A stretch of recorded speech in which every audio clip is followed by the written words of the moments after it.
satu kesulitan ada dua kemudahan. Jadi ketika engkau menghadapi satu kesulitan, Allah akan berikan dua kemudahan bagimu. Dan itu pasti, saudara. Itu pasti. Kemudahan apa? Kemudahan fid dunya wa kemudahan fil akhirah. Mudah di dunia dan mudah di akhirat. Mudah dalam menjalani proses kehidupan dunia, Allah berikan kemudahan. Dan kemudahan pula ketika nanti kita semua kembali kepada Allah Subhanahu wa ta'ala. Satu kesulitan, ada dua kemudahan. Ini memberikan kebahagiaan pada diri Rasulullah sallallahu alaihi wasallam. Maka itu kita jangan pernah gundah ketika menghadapi tantangan hidup, zaman. Jangan gundah. Kembalikan kepada Allah.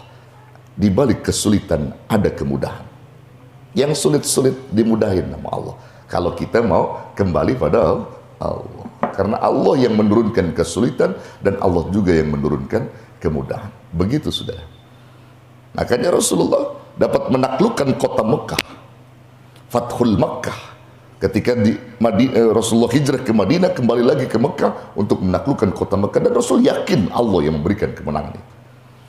Ada kemudahan. Padahal menurut mereka gak akan pernah mungkin Rasulullah bisa memenangkan atau bisa mengunggulkan ajaran agamanya. Padahal Allah sudah janjikan semua itu.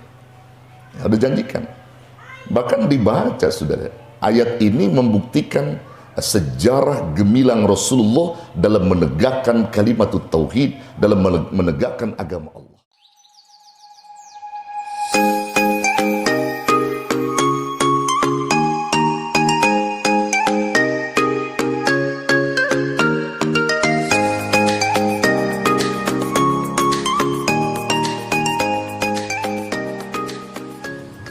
Assalamualaikum warahmatullahi wabarakatuh. Bismillah, alhamdulillah, wassalatu wassalamu ala rasulillah wa ala alihi wa sahbihi wa man tabi'ah wa nasarahu wa walah wa la hawla wa la quwwata illa billah. Wa ba'du, faqala azza min qail fi kitabihil aziz, qalu subhanaka la ilma lana illa ma 'allamtana innaka antal alimul hakim. Nawaitu at-ta'alluma wat-ta'lim wat-tadhakkura wat-tadhkir wan-naf'a wal-intifa' wal-ifadata wal-istifadah wal-hatha 'ala at-tamassuki bi kitabillahi wa sunnati rasulih wad-du'a ila al-huda wad-dilalata 'ala al-khair ibtigha'a wajhillahi wa mardatihi wa qurbihi was-sawabih. Al-Fatihah 'ala niyatil qabul wa tamami kulli sulul ma'mul wa ala salahi syan zahiran wa batinan. وأن الله تعالى الكريم يفتح علينا فتوح العارفين ويفقهنا في الدين ويرزقنا كمال الإخلاص واليقين.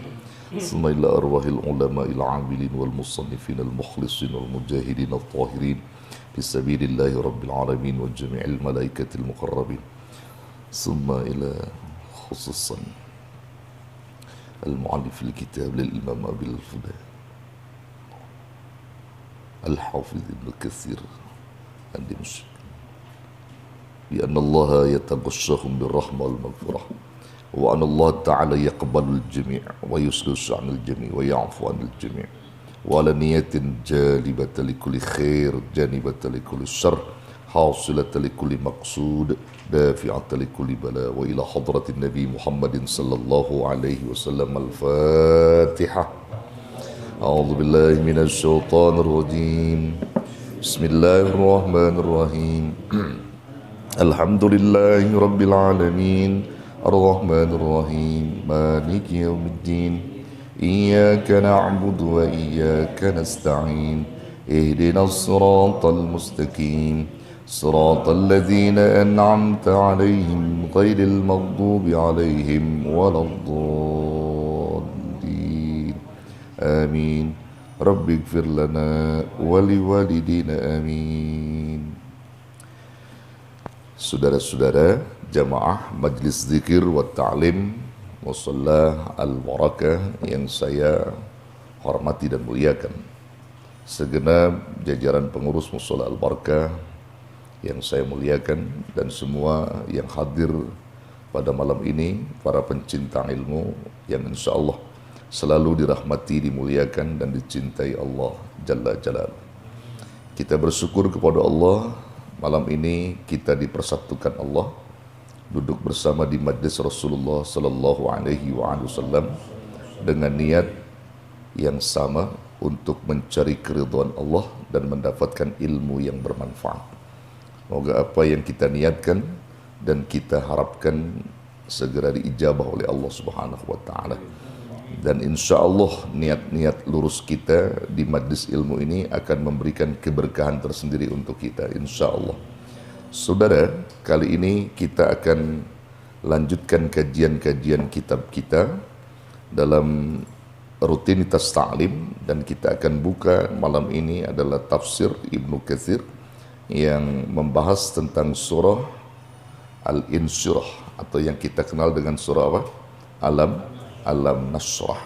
Jadi surah Al-Insyirah ini, saudara, surah yang diturunkan setelah surah apa? Ad-Duha. Ya, surah Ad-Duha.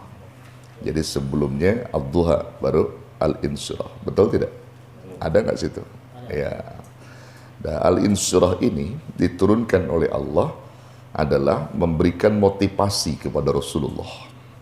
Tujuannya memberikan motivasi, dorongan-dorongan kuat agar Rasulullah Shallallahu Alaihi Wasallam tetap tegar dalam menghadapi tantangan hidup, gitu ya. Kenapa? Karena Rasulullah pada masa itu mendapatkan masa-masa yang amat sangat sulit. Rasulullah mendapatkan tantangan, rintangan, bahkan teror di sana sini oleh sekelompok ya atau orang-orang yang tidak suka dengan keberadaan Rasulullah.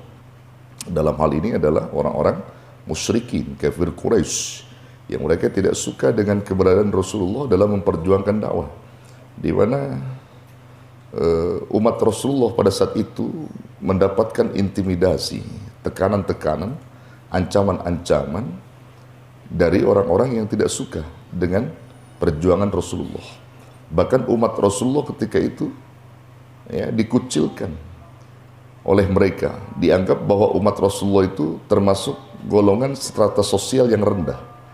Bagi mereka pengikut Rasul itu pengikut rendahan, pengikut kampungan yang tidak akan pernah berhasil menurut mereka di dalam menegakkan apa yang diinginkan mereka, yaitu sebuah kejayaan Islam atau kemenangan umat Islam. Tidak akan pernah mungkin, kata mereka orang-orang kafir Quraisy.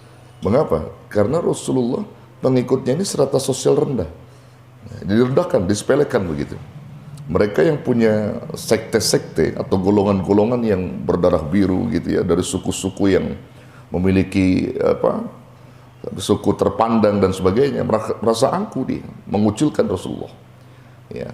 Sebelumnya Rasulullah mengalami tahun kesedihan, Amul Huzni, ketika itu dikenal dengan tahun kesedihan. Kenapa? Karena pada tahun yang sama saat itu Rasulullah mendapatkan musibah besar, ya, wafatnya dua orang yang beliau cintai dalam hidup mereka, dalam hidup beliau sallallahu alaihi wasallam, yaitu pertama siapa? Ya, istri tercinta beliau, Khadijatul Kubra, yang selama ini membantu perjuangan Rasulullah dalam berdakwah, menegakkan agama Allah, yang harta begitu gampangnya keluar untuk tegaknya Islam di muka bumi ini dari harta Khadijatul Kubra, istri tercinta beliau. Saat itu istri tercinta beliau wafat, sedih beliau. Tak lama kemudian disusul lagi. Ya. Siapa? Ya. Siapa? Setelah istrinya meninggal siapa? Paman Rasulullah sallallahu alaihi wasallam, yaitu Abu Thalib. Ya, sebagai paman yang juga menjadi benteng ya, yang selama ini membela Rasulullah sallallahu alaihi wasallam di barisan terdepan ketika beliau mendapatkan tantangan rintangan oleh sekelompok tokoh-tokoh Quraisy, pamannya yang andil di depan. Nah, lalu kemudian Allah mengujinya dengan diwafatkannya pamannya. Tidak ada lagi yang dapat membela Rasulullah pada saat itu. Sedih Rasulullah, sedih. Maka turunnya ayat ini memberikan kegembiraan pada diri Rasulullah sallallahu alaihi wasallam juga umatnya. Artinya Allah memberikan harapan kuat. Jangan kau gundah gulana Muhammad. Ya, Jangan kau mudah berputus asa. Bahwa di balik itu semua ada Allah Subhanahu wa Ta'ala. Maka turunlah ayat ini yang memberikan kegembiraan ke dalam hati Rasulullah Sallallahu Alaihi Wasallam, juga ke hati umatnya Rasulullah ketika itu. Nah, itu asbab nuzul yang banyak ditegaskan atau dikisahkan oleh banyak para mufassir Quran. Di antaranya adalah Imam Ibnu Jarir yang menjelaskan sebab-sebab nuzulnya surah Al-Insyirah ini. Nah, kita lihat saudara ayat 1, 2 dan seterusnya. Bismillahirrahmanirrahim. Alam nashrah laka sadrak. Bukankah kami lapangkan untukmu akan dadamu, wahai Rasulullah Sallallahu Alaihi Wasallam. Jadi ketika Rasulullah mengalami kesedihan, teror, ancaman, Allah berikan kegembiraan. Bukankah kami lapangkan untukmu akan dadamu Muhammad. Maksudnya tegarlah engkau. Ya. Akan dalam hal ini, dalam penafsiran Ibnu Katsir itu disebutkan saudara, bahwa orang-orang yang berada di dalam Islam harus lapang dadanya. Di saat mengalami berbagai macam kesulitan hidup, tantangan-tantangan hidup, maka satu bentuk kegembiraan orang-orang yang berada di dalam Islam itu, di saat Allah ingin berikan petunjuk padanya, Allah ingin berikan hidayah, Allah akan berikan pertolongan, maka kunci kita adalah besarkan dada kita, lapangkan dada kita terhadap apa? Terhadap ajaran agama Allah, yaitu Islam yang dibawa Rasulullah Sallallahu Alaihi Wasallam. فَمَنْ يُرِدِ اللَّهُ أَنْ يَهْدِيَهُ يَشْرَحْ صَدْرَهُ لِلْإِسْلَامِ. Itu yang disebutkan di dalam Al-Quran. Ya. فَمَنْ يُرِدِ اللَّهُ أَنْ يَهْدِيَهُ. Siapa orang yang ingin diberikan petunjuk oleh Allah Subhanahu wa Ta'ala, yasrah sadrah, maka hendaklah dia lapangkan dadanya. Kemana? Lil Islam, kepada agama Islam. Nah, jadi orang-orang Islam kalau ingin diberi petunjuk oleh Allah, diberikan pertolongan oleh Allah, lapangkan dada terhadap ajaran agama Allah, kembali kepada syariah agama Allah, maka Allah akan lapangkan dada kalian. Nah, ini waktu satu bentuk di mana perintah kita sebagai umat Islam, jangan berkecil hati di saat kita mengalami kesulitan hidup, tantangan zaman. Jangan merasa khawatir. Kita punya siapa? Punya Allah. Allah yang akan memberikan pertolongan kepada kita. Alam nasrah laka sadrak. Bukankah kami lapangkan untukmu akan dadamu ya Rasulullah Sallallahu Alaihi Wasallam. Gembira di sini Rasulullah, karena Allah sudah memberikan motivasi dalam hal ini. Lalu ayat berikutnya menjelaskan wa wada'na anka wizrak, dan kami telah hilangkan darimu akan bebanmu atau sesuatu yang dapat memberatkan kamu. Kami telah hilangkan daripadamu akan bebanmu. Wizrak. Kata wizrak itu adalah satu kesulitan yang dihadapi oleh Rasulullah Sallallahu Alaihi Wasallam yang membuat Rasulullah berat dalam hal ini melangkah. Ya, karena banyak kesulitan yang dihadapi beliau. Beliau diintimidasi, beliau diteror, beliau dikecam, beliau macam-macam. Tapi tetap Rasul berlapang dada karena Allah sudah memberikan warning, dalam artian peringatan yang besar dari Rasulullah, artinya memberikan satu motivasi yang kuat pada diri Rasulullah Sallallahu Alaihi Wasallam. Ya, dari beban-beban yang dihadapi itu akan menjadi ringan karena Allah yang telah menurunkan semua itu, dan Allah juga yang akan mengangkat semua apa yang diturunkan itu. Ini yang menjadi perhatian kita, saudara. Karena hakikat kehidupan kita semua adalah kembali pada Allah. Jadi ketika Allah hidupkan kita, maka Allah beri ujian juga kepada kita. Dan ketika Allah kasih ujian kita, nanti bentuknya macam-macam. Ada yang ujian berupa teguran, ada ujian berupa musibah gitu ya. Musibah berupa teguran, berupa siksaan, juga berupa ujian tadi artinya kenikmatan yang Allah berikan bagi orang-orang beriman. Jadi ada 3 bentuk musibah ya yang pernah kita bahas. Musibah dalam bentuk apa? Pertama dalam bentuk ujian. Bagi siapa? Bagi orang-orang beriman. Jadi sejauh mana keimanan mereka diuji dengan berbagai persoalan hidup. Yang kedua, musibah berupa apa? Berupa apa? Teguran. Bagi orang-orang yang lalai di dalam menjalankan perintah. Sejauh mana mereka ini diberikan ujian. Semakin lalaikah mereka kepada Allah? Atau justru semakin mereka kembali kepada Allah. Kemudian musibah yang ketiga apa? Berupa siksaan bagi orang-orang yang ingkar. Tapi orang-orang beriman di saat diberikan ujian oleh Allah, maka itu artinya Allah ingin menguji dia sejauh mana keimanannya. Maka yakinlah setiap apa yang Allah datangkan, setiap apa yang Allah berikan, maka Allah juga yang akan memberikan solusinya, yang akan mengangkatnya. Tinggal kita mau nggak kembali kepada Allah yang semua menciptakan itu. Itu aja persoalannya. Maka ada di sini kekuatan dari Allah. Maka orang-orang yang beriman harus yakin bahwa musibah atau ujian-ujian hidup yang ditimpakan Allah kepada kita itu disesuaikan dengan makom kita. La yukallifullahu nafsan illa wus'aha. Tidaklah Allah memberikan beban yang berat pada kalian kecuali dengan kesanggupan kalian. Jadi Allah paham makomnya Fulan sekian, makomnya Fulan sekian. Nggak akan pernah mungkin makomnya Fulan misalnya 10 kilo diberikan beban 1 ton. Nggak mungkin. Allah paham itu. Begitu juga yang terjadi pada Rasulullah. Allah sudah berikan kekuatan. Tenang Rasulullah, lapangkan dadamu. Aku berikan solusi di balik itu semua. Dan aku hilangkan semua apa yang menjadi beban berat dalam dirimu. Ya. Kemudian apa? Allazi anqadha dhahrak, yang memberatkan punggung. Ya, di mana Rasulullah itu berat untuk melangkah karena banyak ujian-ujian hidup yang dialaminya. Ya. Aku ringankan pada diri kalian, pada dirimu ya Rasulullah, bahwa di balik kesulitanmu itu ada kemudahan.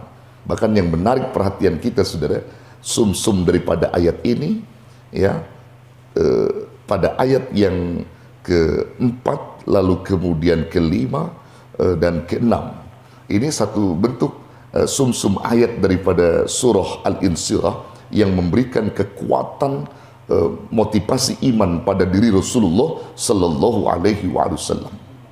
Ya, di saat Allah menghilangkan segala beban berat pada diri Rasulullah sallallahu alaihi wasallam, bahkan Allah memberikan sesuatu yang dapat menggembirakan pada diri Rasulullah sallallahu alaihi wasallam pada ayat yang ke-4. Apa kata Allah? Wa rafa'na laka dzikrak. Ini keunggulan yang luar biasa yang didapat Rasulullah. Wa rafa'na, dan kami telah angkat. Ya, wa rafa'na laka, bagimu dzikrak, akan sebutan namamu Muhammad. Kami angkat, maksudnya apa? Namamu itu disejajarkan dengan nama Allah, yang selalu disertai dengan nama Allah. Ketika kita bersyahadat asyhadu an la ilaha illallah wa asyhadu anna Muhammadar Rasulullah, namamu disertai dengan nama Allah. Ku angkat derajat sebutan namamu Muhammad. Bahkan karena engkau kuciptakan seluruh alam ini tercipta. Karena engkau kuciptakan seluruh makhluk ini tercipta. Ku sebut namamu Muhammad. Ku angkat derajat namamu Muhammad.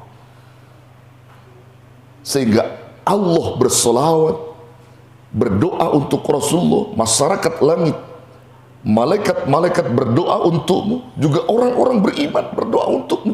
Innallaha wa malaikatahu yusalluna 'alan nabi. Ya ayyuhalladzina amanu sallu alaihi wa sallimu taslima. Ku angkat sebutan namamu Muhammad. Diangkat nama Rasulullah oleh Allah. Ini yang membuat Rasulullah tegar saudara. Wa rafa'na laka dzikrak, diangkat.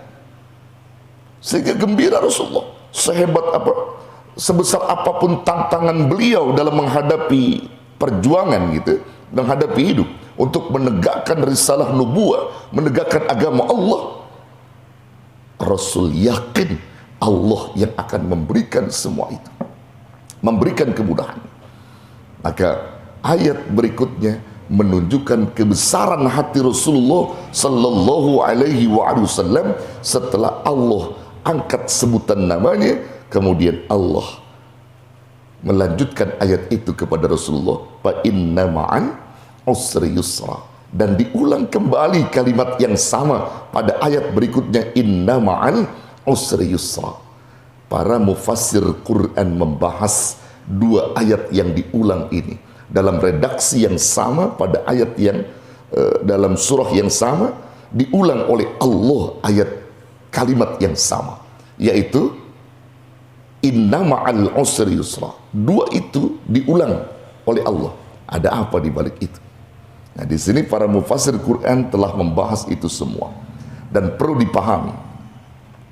Ya, di dalam kaidah tafsir dikatakan bila ismun nakirah diulang oleh Allah dalam dua kalimat, hal ini menunjukkan ismun nakirah itu betul-betul dua adanya.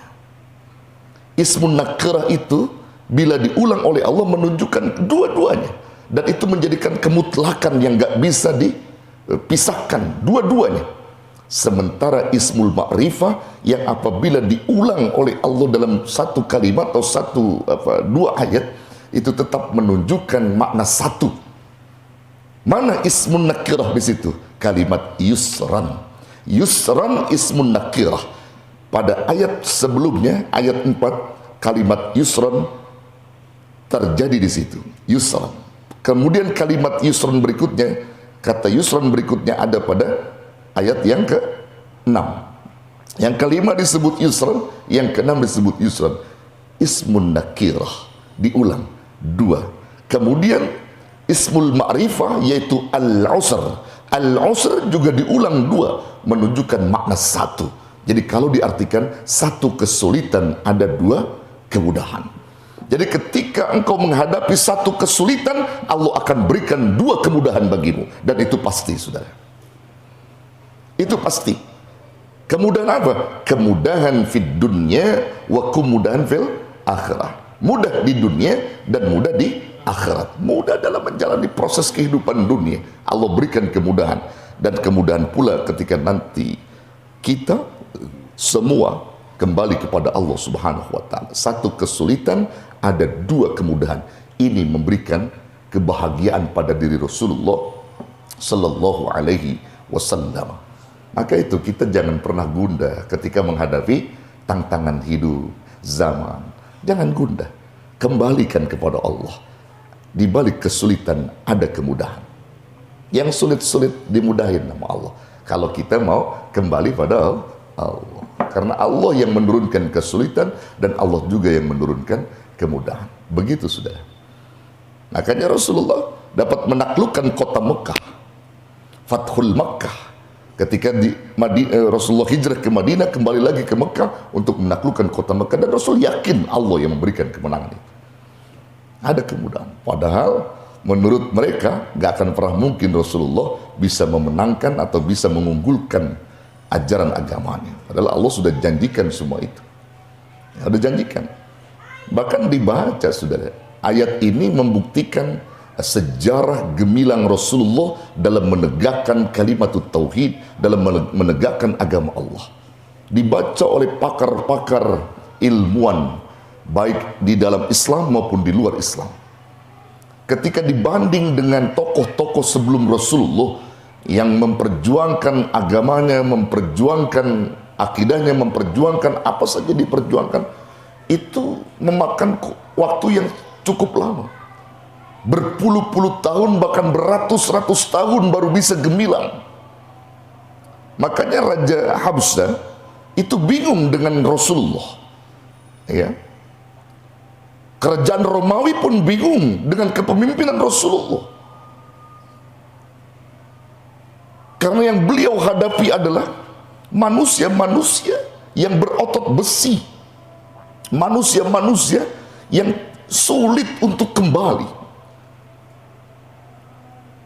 Kota Mekah, ya, bebatuan, berdasarkan karakter-karakter orang itu, keras kepala orang itu. Musuh-musuh Rasulullah sungguh luar biasa. yang takkan mungkin dalam kurun waktu bisa memenangkan.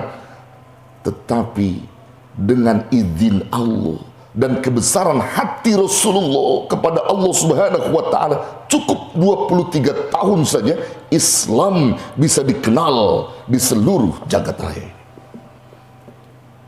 Mustahil bagi mereka, bagi orang-orang yang mengatakan untuk menegakkan kalimat kebenaran itu cukup makan waktu ratusan tahun, tapi Rasulullah cukup 23 tahun. 13 tahun di kota Madinah, 10 tahun di Mekah. Masya Allah. Ini sungguh luar biasa, saudara. Maka inilah yang memberikan kebesaran hati Rasulullah Sallallahu Alaihi Wasallam, bahwa janji Allah itu pasti. Satu kesulitan, ada dua kemudahan yang Allah limpahkan. Fa inna ma'al usri yusra. Inna ma'al usri yusra. Dengan catatan, saudara, ayat berikutnya menunjukkan satu bentuk harapan besar hanya kepada Allah, bukan kepada yang lain. Ketika Allah sudah berikan kemudahan, maka Allah berikan semangat kepada diri Rasulullah Sallallahu Alaihi Wasallam, memberikan motivasi yang kuat di dalam melakukan satu tindakan-tindakan yang positif. Fa idza faragta fansab. Maka apabila engkau telah usai melakukan satu perbuatan-perbuatan positif, maka kau harus lakukan lagi perbuatan yang positif berikutnya.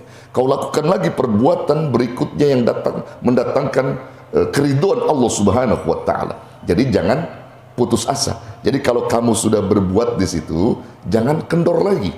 Boleh kamu istirahat, namun istirahatmu itu menyusun strategi untuk melakukan perbuatan berikutnya, yang sehingga mengumpulkan tenaga, pikiran, dan seterusnya untuk bisa bangkit memperjuangkan agama Allah. Ketika kamu sudah berbuat, jangan kau jenuh dalam perbuatan. Istirahat sejenak, lakukan kembali perbuatan kedua berikutnya yang mendatangkan ridho dari Allah Subhanahu wa taala.